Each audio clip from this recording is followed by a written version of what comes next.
Hello, welcome to Closing Chapters, Everyday Real Estate Tales. I'm your host, Brittany Fry. I'm a realtor, I'm a military wife, and I'm a mom. Join me and come transaction by transaction throughout my real estate career starting back in 2016 to hear about the highs, the lows, and the unexpected turns along the way through all of my customers. It's going to be a crazy ride, you guys. I am so excited to share the past, the current, and then what's coming in the future. Hang tight for the ride. Join me about being a realtor, a military spouse, and a mom. Can't wait to see you there. Ring, ring, ring. Hey, Brittany. I know it's 10 p.m. your time, but I know that you want me as a client, so I know that you will answer the phone whenever I want because I'm in Korea and I'm in a different time zone. So you're going to do whatever I need you to do to make sure that I get into a house because you need me as a client. What a way to start this transaction. Friends, realtors, never have a scarcity mindset. Want to know how I handled that conversation? I'll tell you a little bit later. So we are on to the next transaction in 2017. I have this military family. Husband is in Korea. Family is in a different state. They are going to be coming to Shaw Air Force Base when they return from Korea and want to buy a home in Camden, South Carolina. So they think. That is not where they ended up at. After meeting the family, showing them some properties, they kind of had a very particular budget, time frame, and what they wanted for a property. And South Carolina is an extremely affordable state to buy housing in, especially in the Sumter and surrounding communities. By far. Just for an example, our first property we bought for $109,000 back in 2015. Property we bought here in Tennessee was like triple that. And there is nothing for $100,000 here. There's hardly anything for $200,000 here. The barrier of entry here is around $250,000 to get into smaller, older homes like 1,200 square feet, 3-bed, 2-bath. So South Carolina is a great place to buy. But everybody has a budget. Everybody has what they want. And when you go to different areas, that threshold changes a little bit. They wanted to look in Camden, South Carolina, which is an adorable community. I love it. They have some great amenities there, great schools with awesome reputations. And it's just a cute little southern town. It's like a little boutique town. So we went looking in Camden. They did get under contract in a house in Camden. And afterwards, after doing some inspections, it was a house that had been bought via foreclosure and a bank had did some updates and they weren't really willing to make it right in terms of what my buyers felt were right. So that transaction did not finish and we went back to the drawing board and started again. Well, believe it or not, sometimes realtors take vacations, go visit family, do those type of things too. So I can't quite remember where I was at, but I had gone away for a weekend, either to go see family or go to a conference, something of the nature. And one of my agents in my office helped show some properties to my folks because, of course, they need to see it when I was gone. And sometimes time is of the essence and their world does not matter when it looks at like whether I'm gone or not. They can't just wait for me to get back to see a house. So I was really blessed that I had a great agent in my office that was willing to help get out and help me show some houses. And lo and behold, they decided they wanted to put in an offer on a house in my neighborhood in Sumter, South Carolina, right behind the base. 30 minutes away from where we were looking at originally. They totally did a 360, realized that they were not going to find what they wanted in the area they were looking for, and wanted to be closer to the base because he was going to have a kind of like a shift work kind of job where he wasn't going to have consistent hours. He was going to be gone at different times. So they just wanted to be closer to the base. And I'm really glad that they had that realization before they got into a property. This is a conversation I have all the time with my military clients is what does your schedule look like? What is your family dynamic? being a family with two young kids, this is something that's really fresh in my mind right now. I cannot tell you how many times I'm just waiting for my husband to walk through the door. A lot of times so that I can say, Tag, you're it, I'm going to go do work, or I need to go show a house, right? But even if I wasn't working, even if I was just a stay at home mom, not just a stay at home mom, that's a hard job all on its own. It really is. It taps you out mentally more so than physically, and there is a physical component of it. So you're waiting for your other person to walk through that door. And if they're 30 minutes away and you're losing over an hour a day that they could be home, sometimes that can be really strenuous, especially if they have a high demand job that they may not have flexibility or they have longer hours. So, depending on the circumstances and the family needs, it can really depict where the location should be. And I've had the total opposite. I've had some families that have children with very special needs. They wanted very special amenities close by to them, or therapies or doctor's offices, those type of things. And they wanted to be in a specific location because the best of the best was there. And I totally get that too. So, there's a lot of lessons that I've learned throughout working with all the different military families and hearing the ups and the downs and what they're looking at. Some of them are like, oh, I was out in, New Mexico and had to drive 45 minutes to the base. It's no big deal. Great. But do you want to continue doing that? You have the ability to be 5, 10, 15 minutes away from the base and not have to drive 45 minutes to an hour every single day. So is it a preference or is there a need?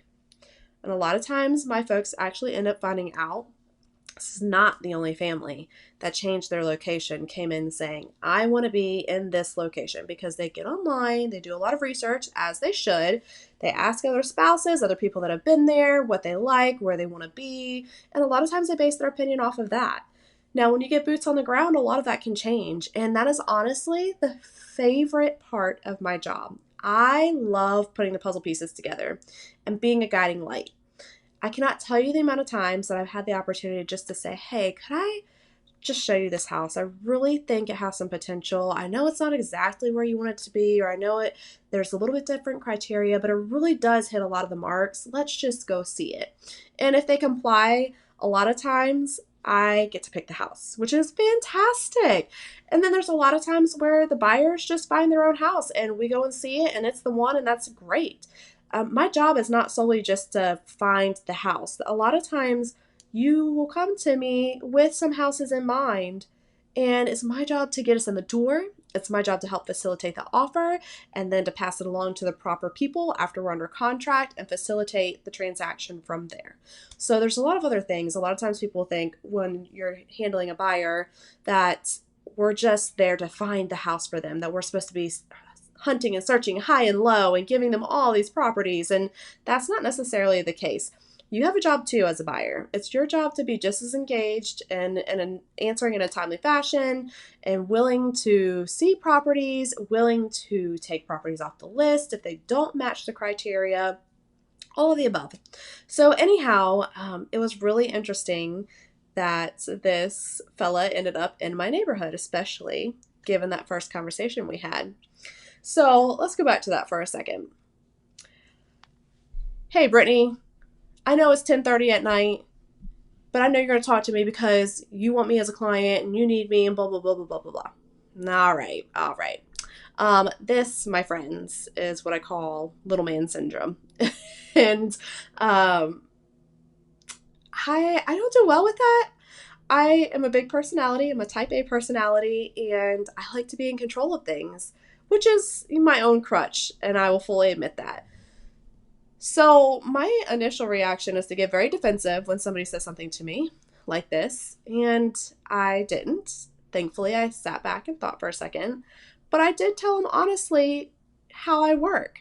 And I work by referral, and I don't have to go find clients just to find them. This particular client came to me through the spouses page. Somebody else had suggested me and connected us, and I talked to the wife first and then got connected with the husband. So I explained to him that the only reason I was talking to him is because I did know he was in a different time zone, and I was willing to try to help and make sure that we could have conversations when he was available and had some downtime. Because a lot of times these guys and ladies are in jobs where they can't have their phones or be on their phones. If you're on a flight line working on a plane, right, you can't be talking on the phone, or you're not going to be able to hear on the phone. It's loud. So anyhow, my husband happened to be deployed at the time too. So I didn't really have anybody at home waiting for me at the time. So we just had the luck of the draw that I was pretty available and willing to rearrange my time frame and stay up a little bit later or get up a little bit earlier to have these conversations with him and get the ball rolling. So I was very quick to remind him that I don't ever need a client. Would I love a client? Would I love the opportunity to help a military family? 100%, absolutely. That is my heart. That is my passion. And I care deeply for my military community. So yes, I would love the opportunity to help a military family. Do I need a client? Absolutely not. I never need a client. In this job, we choose who we work with as realtors. People get hired and fired every day on both sides, okay? So don't ever go to a realtor demanding that they will do this for you or they will talk to you this way or that they need you, because that is so not the case. Spoiler alert. I'm so sorry. That's not the way that it works. You don't hire me and I'm your pet. Like, that's not how this works. We are a team. We work together. And I love that. And we have a cohesive relationship. When we do our part and we build a relationship together, then I can take care of you in the most special way with one of the biggest transactions you're ever going to make in your life, right? And I'm here to protect you. And I can't do that if you have your guard up and you're being defensive towards me or making rude comments. Let's just be honest. It was kind of rude. So anyhow, we worked through that and it was all fine and gravy. The thing that was a little bit harder throughout the transaction too is, this is also a lesson for everybody to kind of know. In real estate, if you ask me a question, a legal question or a question about the contract, I am not an attorney. I can't answer those questions unless it simply says, does this say this or does this say that? You know, like the words. Does this say red or does this say blue? I can say, it says red, right? But I can't explain, what does red mean? What does this contract mean? What is this, if I do this, can I do that? I don't know. I can tell you my opinion, what I think, maybe sometimes, but if it's a gray area and I know that I'm stepping on, thin ice, I will not. I will guide you to the right person, which will be an attorney. And this client got really upset about that. He was like, it's a yes or, he would ask me something and say, this is a yes or no answer. I'm like, really, it's not. And it's not an answer I can answer. Like, I can't legally answer this. And I would go to my broker and ask him over and over again. He's like, Brittany, this is not your wheelhouse. And I'm like, I don't know what else to say to this guy. Like, he got so upset with me because I couldn't just tell him what he wanted to hear. So please know that if you're working with a realtor, it's not that we don't know, that we don't want to help, but sometimes we're really not allowed to answer certain things, okay? We are professionals in our own right, in our own lane, and we have to allow other professionals in their sections do their job. So if it's about the contract, then I'm going to guide you to an attorney and let the attorney help you and guide you there. If it's a contracting question about a roof, about an HVAC, I'm going to get you some great contacts and help you along the way. If you want to rent out your property and you have questions about that, I'll get you to a property manager that will answer all of the questions for you. What the fees are going to be, what requirements they have of a tenant, all those type of things. But if it's not in my wheelhouse to facilitate or help with, then I cannot overstep that boundary, because the second I do, I am held liable to that. Okay? So just know, realtors are your friends. We are on the same side as you and we want to support you. We have a fiduciary duty to you as a buyer. So don't fight against us. We want to work with you, not against you. I know it can be scary, and I know there's good and bad everywhere you go, and you have to be cautious of that. But know, if somebody's trying to direct you to the right person, they have your interests in mind, okay?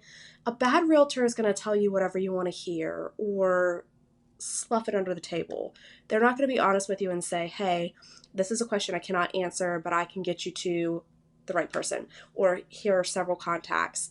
You can contact whomever you're comfortable with. Call a few, right? So just keep that in mind. We are here to help. We are here to facilitate. We are here to encourage. We are here to educate, okay? And I love doing all of those things. So I will continue to do them to the best of my ability. But remember, one, there's always going to be some difficult eggs along the way, difficult clients, right? And two, those are the transactions that mold us and make us a better realtor for the future. So thank you for the lessons learned. Thank you for helping me learn how to handle certain situations and help you through them. I am so thankful that I had you as a client and that you lived in my neighborhood for a very long time, and we're happy in Sumter, South Carolina. Talk to you soon.